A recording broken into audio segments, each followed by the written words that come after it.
কালকে শিবরাত্রি, দয়া কইরে শিবের মাথায় জল ঢালবেন, বয়ফ্রেন্ডের মাথায় না। ও গাঁজাখোর, শিব ঠাকুর না। অনেকে কালকে গাঁজা ভাঙ খাবে ভোলেনাথের প্রসাদের নামে। তা বলতেছে শিব ঠাকুর তো বিষও পান করছিল, ওইটা অল্প টেস্ট করবেন নাকি? শিব ঠাকুর যাদের ত্রিশূল ছিঁড়ে মারে না এই অনেক। শোনো, আগের বার যার জন্য শিবরাত্রি করছিল সে আসে না গেছে? ভালো কথা বলতেছি, যে পার্মানেন্ট ওর জন্যই উপাস করো।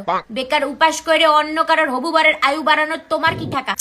ব্যাপারটা বুঝতে পারতেছো না? একটা ছেলের জন্য যদি 4টা মেয়ে জল ঢালে তাহলে শিব ঠাকুর কনফিউজ হয়ে যাচ্ছে না? আমি তো ঠিক করেই নিছি, এইবার শিবরাত্রি করার পরেও যদি কোনো বর না জোটে তাহলে সন্ন্যাসী কনফার্ম। আর হ্যাঁ, উপাস করলে প্রপার উপাস করবা। তোমরা যারা ওই উপাসের নামে দুধ, সাবু, ছানা, ফল, রুটি, জল এগুলা খাও, ওগুলোকে উপাস বলে না। ঘাপলাবাজি করে উপাস করলে ওই 60% ডিসকাউন্ট দিয়ে প্রাইভেট চাকরিওয়ালা বড়ি পাবা, সরকারি না। আর সারা বছরে যাদের ওই পার্টিকুলার শিবরাত্রির দিন দুধ নষ্টের কথা মনে পড়ে, দুধ ঢালবেন না, নষ্ট করবেন না, ওগুলো গরিব বাচ্চাদের দিন, তাদের বলতে চাই। তোরা যে লিটার লিটার দারু খায় লিভার নষ্ট করিস, বিড়ি সিগারেট খায় লাংস নষ্ট করিস, ওই টাকাগুলো গরিব বাচ্চাদের দিতে পারিস তো? যত সমাজ সেবা তোমার ওই শিবরাত্রির দিনই মনে পড়ে নাকি? বাবার জন্য কিছু করাটাকে নষ্ট করা বলে না, মূর্খের দল।